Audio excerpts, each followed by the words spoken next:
Salvos pela graça. A graça do Filho. Em segundo lugar, falarei sobre a graça do Filho, pois assim como o Pai revela sua graça na salvação do pecador, assim também o Filho revela a sua.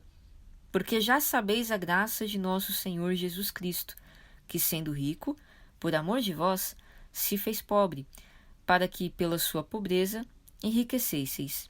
2 Coríntios 8:9.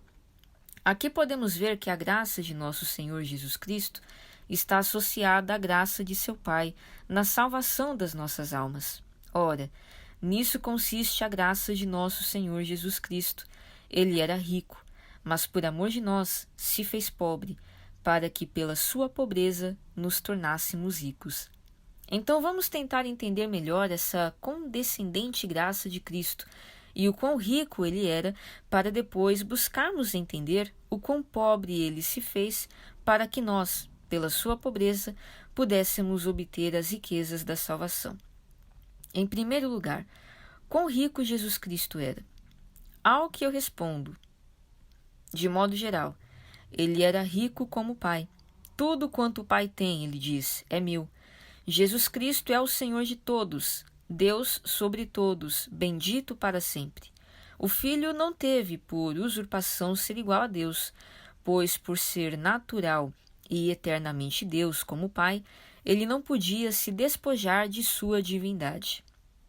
De modo particular, Jesus Cristo possuiu glória com o Pai, uma glória multiforme, da qual ele se despojou. Ele possuía a glória do domínio, pois ele era o Senhor de todas as criaturas, e elas estavam sob seu governo, sob duas considerações, como seu Criador e à medida que ele foi feito herdeiro de Deus. Hebreus 1:2. Portanto, a glória da adoração, da reverência e do temor de todas as criaturas era devida a ele, tudo era devido a ele. A adoração, a obediência, a sujeição e o serviço dos anjos, o temor, a honra e a glória dos reis, príncipes e juízes da terra, a obediência do sol, da lua, das estrelas, das nuvens e de todos os vapores, o culto e adoração de todas as criaturas, todos os dragões, profundezas, fogo, saraiva, neve, montanhas e montes, animais, gado, répteis e aves, eram devidos a ele. Salmos 148. A glória dos próprios céus era devida ao Filho. Em suma, o céu e a terra eram dele. Mas, acima de tudo, ele possuía a glória da comunhão com seu Pai, ou seja, a glória daquela comunhão indizível que ele tinha com o Pai antes da sua encarnação, mais valiosa do que 10.000 mundos que sempre lhe pertenceu. Além do Filho possuir todas essas coisas, ele era o Senhor da vida. E essa glória também era de Jesus Cristo. Nele estava a vida, João 1:4. Portanto, ele é chamado de o príncipe da vida, pois ela estava originalmente nele, assim como no Pai.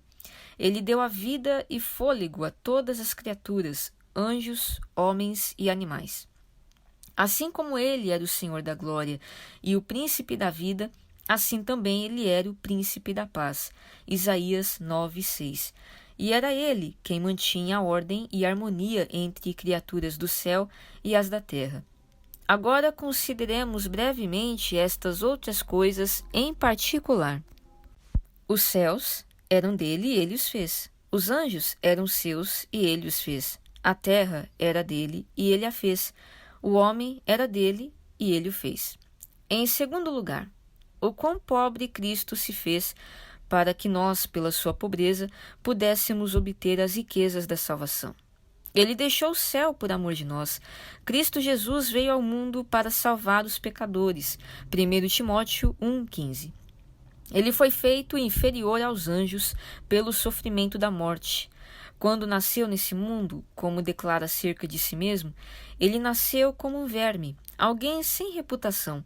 Ele se tornou objeto de desprezo e zombaria para as pessoas. Nasceu em um estábulo, foi colocado em um presépio, ganhou o pão através de seu trabalho e foi carpinteiro por profissão. Salmos 22:6, Filipenses 2:7. Então, quando se dedicou ao seu ministério, Cristo viveu da caridade do povo. Enquanto os outros homens iam para suas próprias casas, Jesus ia para o Monte das Oliveiras. Escutem o que ele mesmo diz claramente sobre isso. As raposas têm covis e as aves do céu ninhos, mas o Filho do Homem não tem onde reclinar a cabeça. Ele negou a si mesmo o bem deste mundo. Lucas 8, 2, João 7, 35. Ele, como príncipe da vida, nos concedeu a vida, pois das duas uma, ou ele ou nós deveríamos morrer. Mas a graça que estava no seu coração fez com que ele desse a sua vida, porque o Filho do Homem também não veio para ser servido, mas para servir e dar a sua vida em resgate de muitos. Marcos 10, 45. Ele deu a sua vida para que tivéssemos vida. Deu a sua carne e o seu sangue pela vida do mundo. Deu a sua vida pelas suas ovelhas. Ele era o príncipe da paz, mas também renunciou à sua paz. Ele abriu mão da paz com o mundo e escolheu ser o mais rejeitado entre os homens e o homem de dores, e por isso foi perseguido desde o seu berço até a sua cruz por reis, governantes e outros. Ele colocou de lado a paz com seu pai e se fez objeto da maldição dele, de modo que o Senhor o feriu, atingiu e afligiu, e por fim escondeu a sua face dele, como o próprio Cristo expressou com grande clamor na hora de sua morte. Mas talvez alguns podem dizer: que necessidade havia de que Jesus Cristo fizesse tudo isso? A graça do Pai não poderia nos salvar sem essa condescendência do Filho? Eu respondo: Deus é gracioso, mas também é justo. E após o homem haver pecado, ele resolveu salvá-lo de uma forma justa. Portanto, era absolutamente necessário que Jesus Cristo se colocasse em nossa própria condição, com a exceção de que nunca pecou. Ora, devido ao pecado, nós estávamos destituídos da glória de Deus. Portanto, era necessário que Jesus Cristo deixasse de lado a glória que tinha com o Pai. Romanos 3, 23. O homem, pelo seu pecado, baniu a si mesmo de um paraíso terreno, e Jesus Cristo deixou seu paraíso celestial para salvá-lo. O homem, pelo seu pecado, havia se feito menos do que nada e como uma coisa vã, mas o Senhor Deus, Jesus Cristo, se fez inferior aos anjos para redimi-lo. Isaías 40, 17. O homem, pelo seu pecado, perdeu o direito de dominar sobre as criaturas, e Jesus Cristo privou-se do direito de reinar sobre todo o mundo para salvá-lo. Lucas 9, 58. O homem, pelo seu pecado, se sujeitou à morte, mas Jesus Cristo deu a sua vida para salvá-lo. Romanos 6, 23. O homem, pelo seu pecado, trouxe sobre si a maldição de Deus, mas Jesus Cristo suportou essa maldição em seu próprio corpo para salvá-lo. Gálatas 3:13. O homem, pelo seu pecado, perdeu a paz com Deus, mas Jesus Cristo também a perdeu para que o homem fosse salvo. O homem deveria ter sido zombado por Deus, portanto, Cristo foi zombado pelos homens. O homem deveria ter sido açoitado no inferno, mas para impedir isso, Jesus foi açoitado na terra. O homem deveria ter sido coroado com ignomínia e vergonha, mas para evitar isso, Jesus foi coroado com espinhos. O homem deveria ter sido traspassado com a lança da ira de Deus, mas, para evitar isso, Jesus foi traspassado tanto por Deus quanto pelos homens. O homem deveria ter sido rejeitado por Deus e pelos anjos, mas para evitar isso, Jesus foi abandonado por Deus e negado, odiado e rejeitado pelos homens. Eu poderia continuar falando sobre isso baseado na autoridade desta passagem.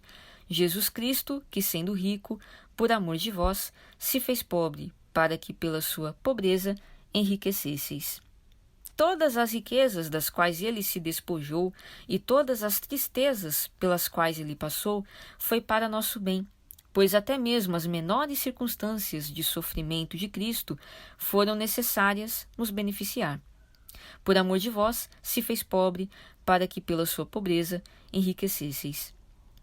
Mas qual foi o motivo que levou Cristo a realizar todo esse grande serviço em favor dos homens?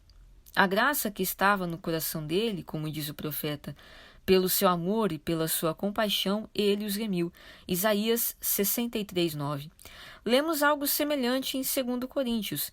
Porque já conheceis a graça de nosso Senhor Jesus Cristo, que sendo rico por amor de vós, se fez pobre, para que pela sua pobreza enriquecesseis. Essas duas passagens concordam com o nosso texto. Pela graça sois salvos. Essa foi a graça do Filho e o modo como ela foi exercida. Portanto, o Pai mostra a sua graça de uma maneira e o Filho de outra. Não foi o Pai, mas o Filho, que deixou o seu céu pelos pecadores. Não foi o Pai, mas o Filho, que derramou o seu sangue pelos pecadores. Verdadeiramente o Pai nos deu o Filho, e bendito seja o Pai por isso.